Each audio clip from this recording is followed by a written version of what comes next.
orang-orang yang tertimbun itu, maksudnya jasad-jasad yang tertimbun itu kan hitungannya tuh meninggal dengan tidak wajar ya. Iya, iya. Korinnya tuh gimana sih? Nah, ini sebenarnya kalau maaf ya, definisi dari wajar dan tidak wajar. Wajar itu sebenarnya sakit, Mas. Gampangannya ini untuk ditelaah bersama dan analoginya lebih gampang ya.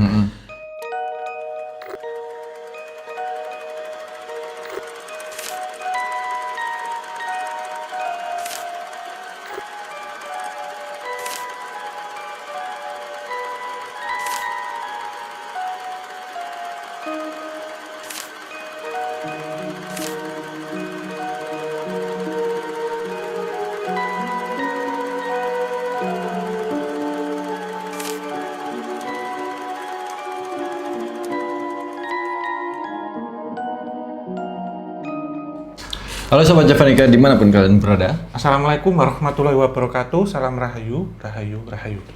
Kembali lagi kita bersama Om Hao yang malam ini lagi pakai baju SD. Lagu Tuturi Handayani ya.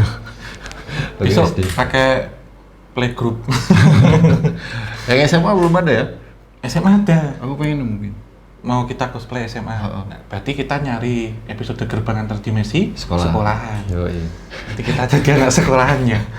Kita balik lagi di obrolan santai malam ini, menemani malam minggu kawan-kawan semua, kawan-kawan Javanika yang sedang di rumah. PPKM diperpanjang lagi nih.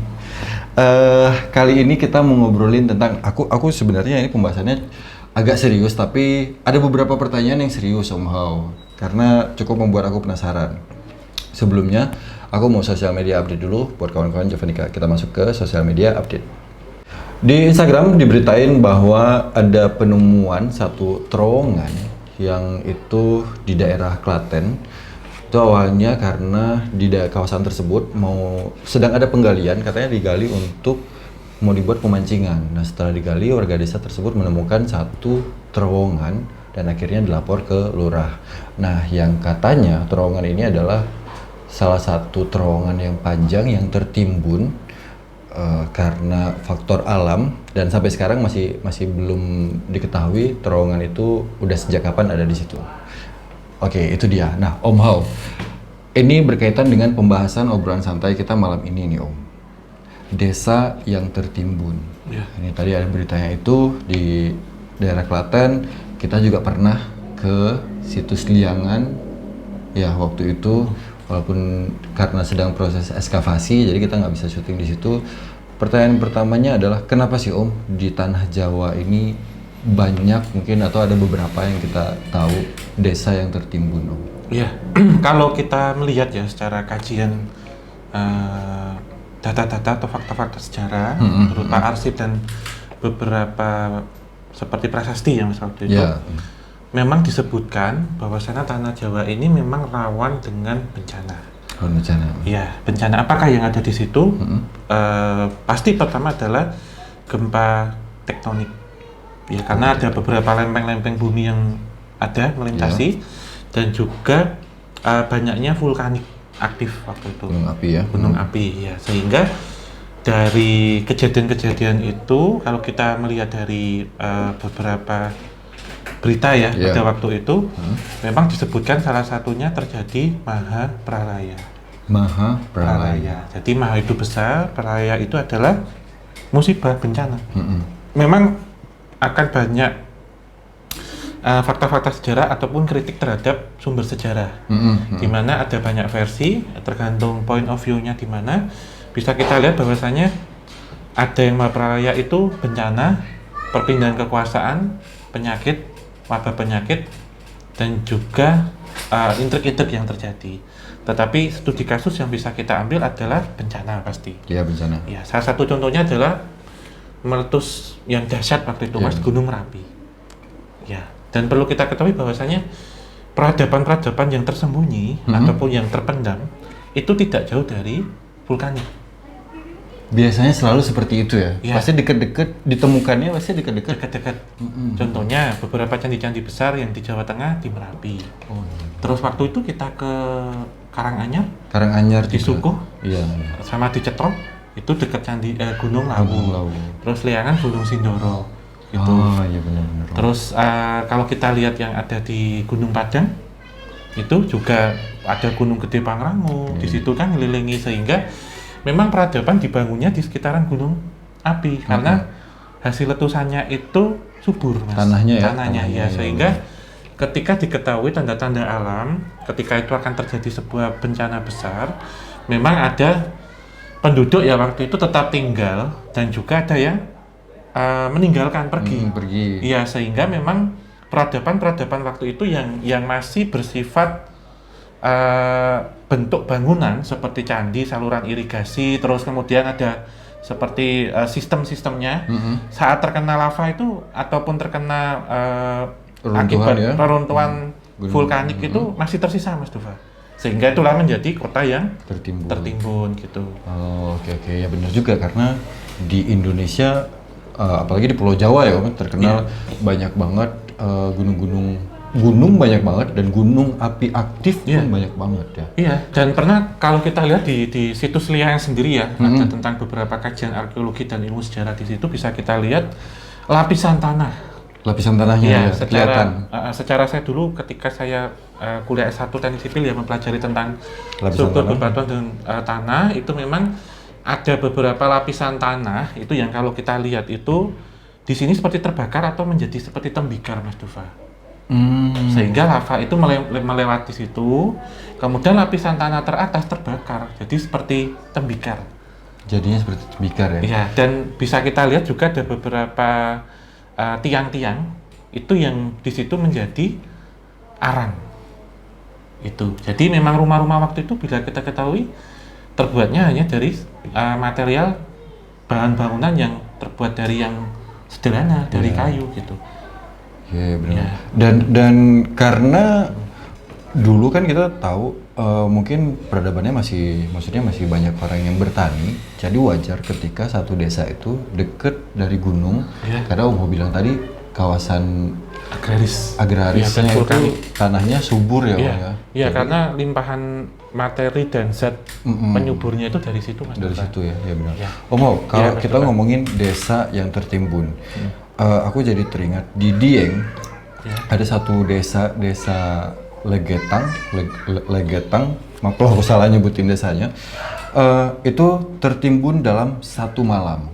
Itu aku jadi ingat cerita kalau di Italia itu kan ada cerita kota Pompei yang tertimbun juga karena akibat bencana juga. Nah, di Indonesia juga ada ternyata di kawasan Dieng, desa Legetang. Nah, itu tertimbun gara-gara longsor.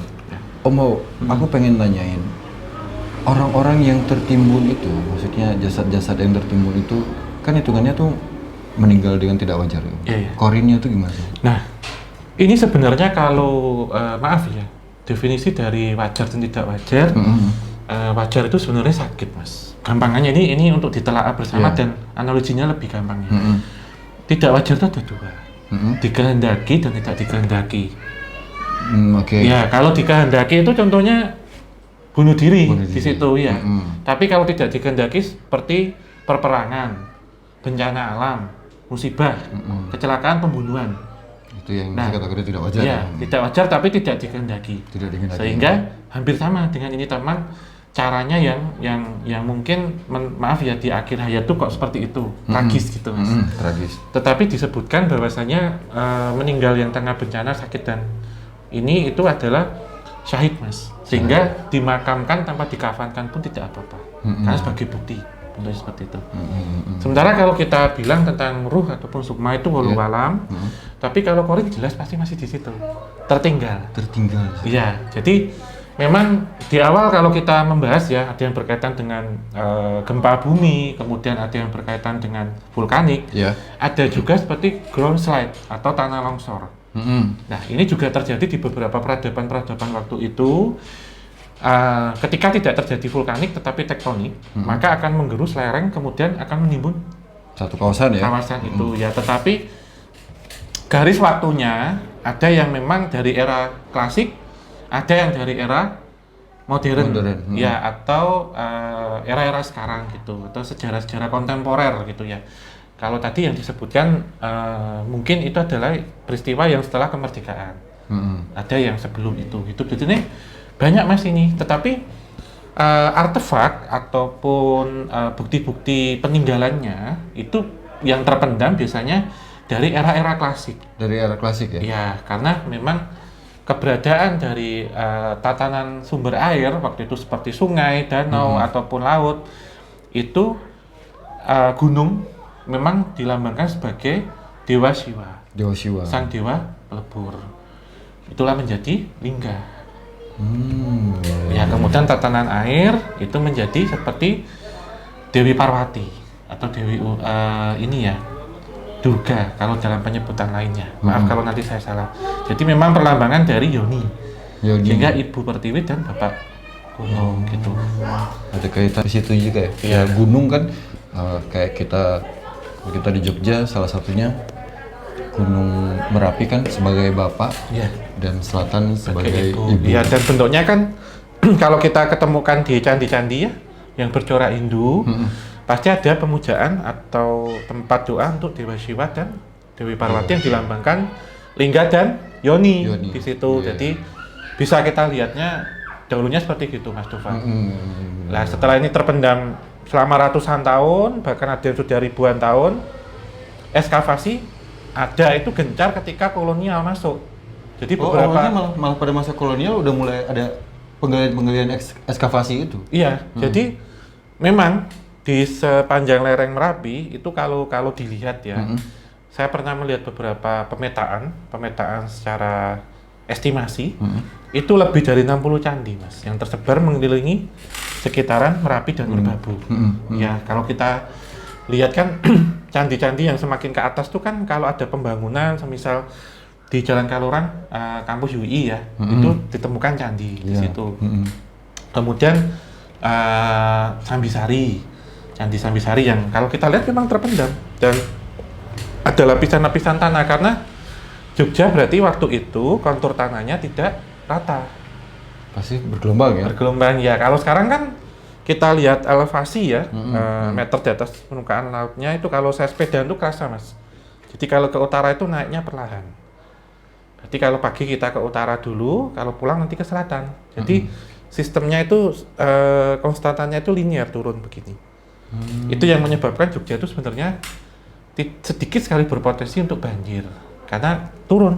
Kita kan sekarang di ketinggian 100 mdpl.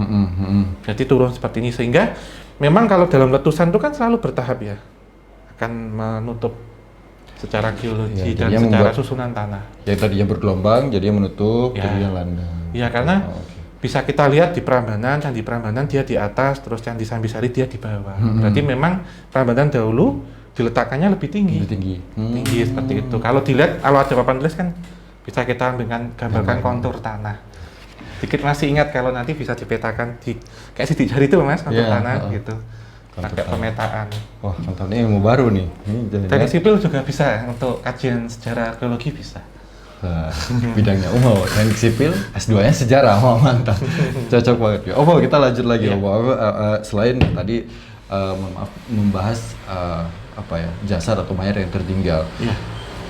Kalau desa atau satu kawasan tertimbun secara tiba-tiba, pasti banyak barang-barang yang tertinggal, nggak mungkin bisa dibawa. Pasti.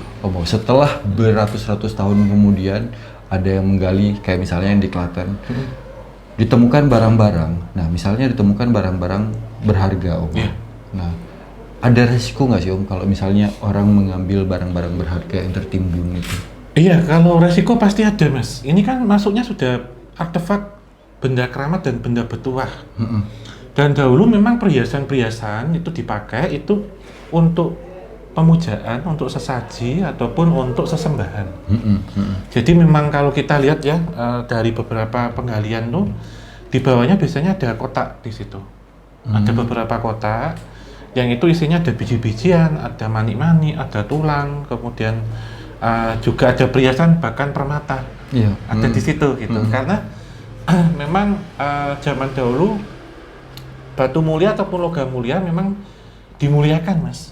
Jadi tidak sembarang orang menggunakan. Dan ada beberapa candi-candi yang ditemukan itu kalau kita lihat di persebaran di Jogja, selain itu dipakai untuk tempat pembuatan batu bata. Iya, jadi tanah yang dianggap tidak subur kemudian digali, kok nemu ada candi di situ. Saya dulu waktu kecil masih menangin Mas gitu. Oh iya, Pernah saya bahkan nunggu waktu itu ada situs ya namanya Candi Gampingan itu dekat rumah saya. Tahun sekitar 95-96 kalau nggak salah. Saya masih sekolah SD waktu itu. Seneng Mas kalau pulang tuh lihat candi digali gitu. Waktu saya kecil dulu lihat. Jadi arkeolognya nemu apa nanti dibersihin gitu Mas. Ada petugas cagar budaya membersihkan dan waktu itu ada serpian gerabah dan keramik yang pecah. Itu ada orang yang memang membawa. Waduh. Jadi dianggap itu sudah nggak, mungkin sudah akan direko itu udah selesai ya kan dirangkai kembali ada yang bawa terus sakit ceritanya. Adem panas kalau orang Jawa itu adem panas itu terus bawa apa dikembalikan ke situ. Iya. Karena sebenarnya begini, benda-benda itu kan sudah jadi harta dan koleksi negara. Jadi andai kata kita misal Mas Dupa beli tanah terus mau bangun pondasi loh kok ada candi, itu nanti diserahkan ke negara kurang lebih. Nah itu pertanyaan berikutnya. Kalau kita nggak tahu ya, tiba-tiba beli tanah membangun rumah gali pondasi ternyata ditemukan kayak misalnya candi kayak gitu. Nah kemudian apa prosedurnya itu gimana sih Om? Ya kalau gimana? Gitu? Kalau prosedur persisnya secara hukum ataupun ini saya kurang tahu Mas, bukan bidang saya. Mungkin BPJB ya yang berkenan. Cuman biasanya beberapa orang yang seperti itu sukarela.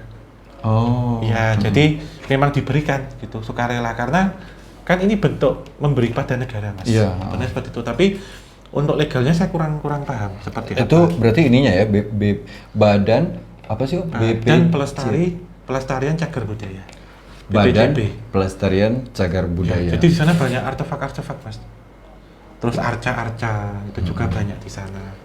Ngomongin barang-barang yang tertinggal, aku jadi ingat kita pernah ke Trowulan, Om. Iya. Ada satu apa ya? Danau ya? Oh, kolam segaran. Kolam segaran. Iya. Dan itu katanya menjadi kalau pada saat dulu itu alat-alat makan, sendok, garpu terbuat dari emas dan setelah makan ketika penjamuan tamu-tamu dari luar negeri gitu pada saat itu dibuang ya dan untuk masyarakat kemegahan kan menunjukkan bahwa segitu megahnya kerajaan Majapahit waktu itu dan masyarakat di sana bahkan sampai sekarang ya Om masih menemukan benda-benda seperti itu ya. Iya benar itu Mas.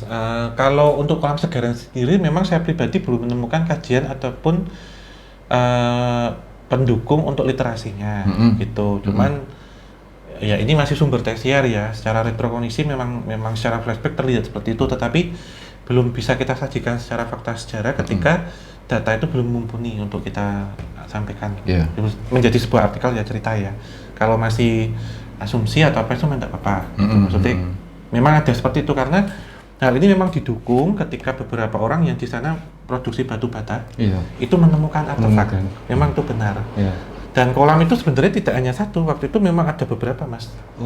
Ya ini karena efek ketika terjadi sebuah praaya, di sana jelas kita lihat ada beberapa gunung-gunung seperti yang ada di situ, Pananggungan, terus kemudian Welirang yang ada di situ. Lantas peristiwa penjarahan besar-besar itu sebesar-besarnya itu terjadi ketika era kolonial Belanda. Ya di mana waktu itu memang menganggap itu sebagai souvenir. Gitu Mas. Jadi ketika ada orang Belanda ngambil arca ditaruh di rumah buat pajangan dulu ya. Iya, sehingga ini yang kemudian tersebar ke pasar gelap. Nah, itu dia. Ya, seperti itu. Terus harga yang ditawarkan misalnya kayak nemu kayak gini tuh seharga 3.000. Karena orang sana nggak ngerti ya. Karena piring satu tumpuk gitu, Mas. Dulu tuh memang kan sekarang memang ada daerah konservasi ya. Daerah situ waktu saya ke sana tempat bekas pembuatan batu bata itu ditutup, nggak boleh. Karena diyakini di situ banyak artefak di situ. Dan untuk ini juga informasi bahwasanya ruas jalan tol Jogja Solo itu juga yang di sekitaran daerah perbatasan sana harus elevate lewat atas. Itu kenapa tuh? Ya itu salah satunya kan di bawahnya itu banyak situs Mas. Oh jadi nggak bisa digali? Ya, jadi harus dikonservasi ya lewat atas. Salah satunya yang saya dengar loh ya seperti itu karena teman-teman engineering yang ada di proyeknya itu sempat cerita tanya ke saya waktu itu sempat seperti itu. Terus apa ya sebenarnya kalau kita bilang yang di tanah itu memang kaya banget Mas di tanah Jawa sendiri karena banyak perpindahan kerajaan waktu itu.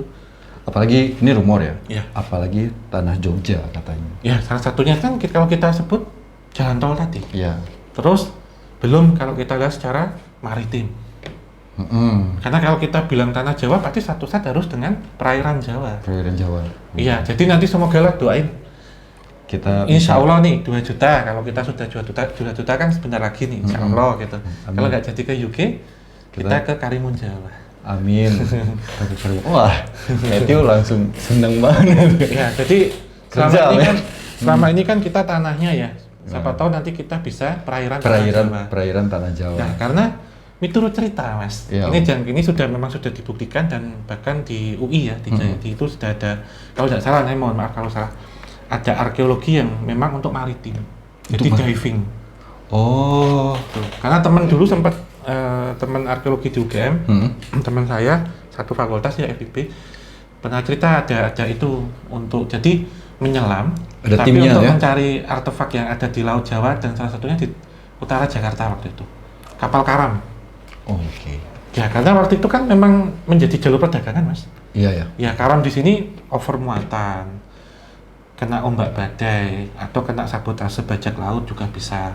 Itu, Mas. Jadi memang kalau kita bilang tentang artefak, peninggalan itu banyak. Nggak hanya di tanahnya, di pengairannya juga. Di pengairannya juga, ya benar-benar.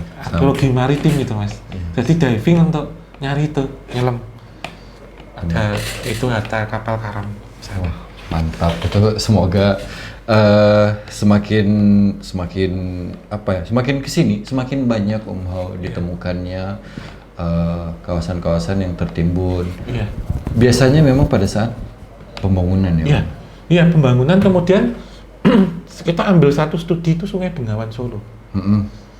Itu di daerah sekitar Ngawi, Sragen Ngawi itu. Dulu kalau itu musim kemarau kadang masih kelihatan bangkai-bangkai kapal Mas yang memuat itu juga, dan memang ada beberapa literatur yang menyebutkan ya, yang pernah saya baca waktu kita ke Benteng Pendem, itu kan diceritakan di Ngawi bahwasanya kapal-kapal hanya waktu itu kapal-kapal muatan Belanda waktu itu kolonial itu memang ada yang ditenggelamkan oleh santri-santri yang ada di situ. Di sana ya. Iya, ada yang di situ ditenggelamkan dan itu membawa rampasan perang ataupun dagangan. Dan itu banyak berupa ini ya, maksudnya benda-benda berharga ya. Iya, salah satunya seperti itu Mas. Memang banyak ya kalau itu. Ya nanti semoga kita sedikit bisa nyinggung tentang perairan tanah Jawa. Karimun Jawa. Amin.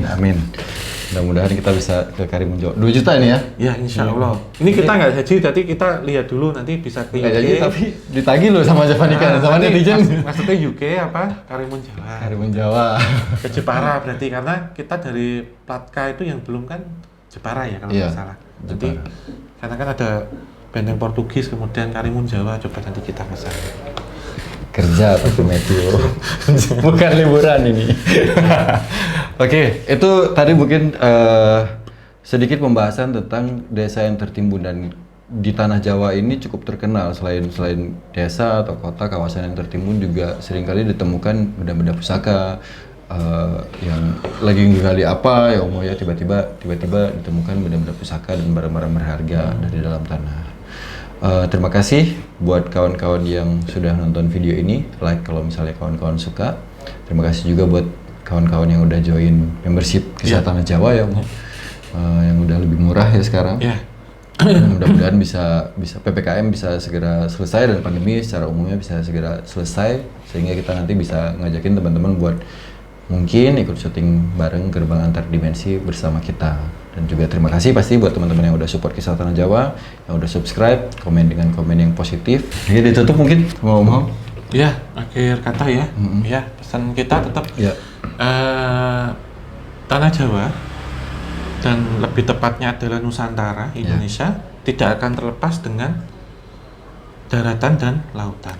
Karena kita semua terdiri dari archipelago. Ya, kita bilang nih tentang Nusantara, tanah Nusantara dan tanah Jawa. Sehingga kekayaan di tanahnya secara logika jika luas dari perairan itu lebih luas dari tanah, berarti kekayaan di perairan lebih banyak lebih banyak lagi, sehingga ini menjadi satu misteri yang menghubungkan antara Pulau Jawa dengan Borneo, dengan Andalas, dengan Celebes, sehingga di tanah Jawa masih menyimpan misteri. Ada apakah di situ? Ada apa di situ? Tapi ini belum tahapan kita untuk membahas itu ya. Nanti lah, mudah-mudahan ya. Seperti Amin. itu. Ya tetap pesan kita, tanah air Indonesia Raya, di laut kita jaya. Pesannya kan dulu seperti Nah, itu. iya benar. Pesannya dulu seperti itu, dan Bapak Bumi, terus kemudian lautan itu adalah ibu kita. Ya. Oke, kata-kata wabillahi taufik wal hidayah. Wassalamualaikum warahmatullahi wabarakatuh. Mugi tansah pinaringan rahayu sagung dumadi.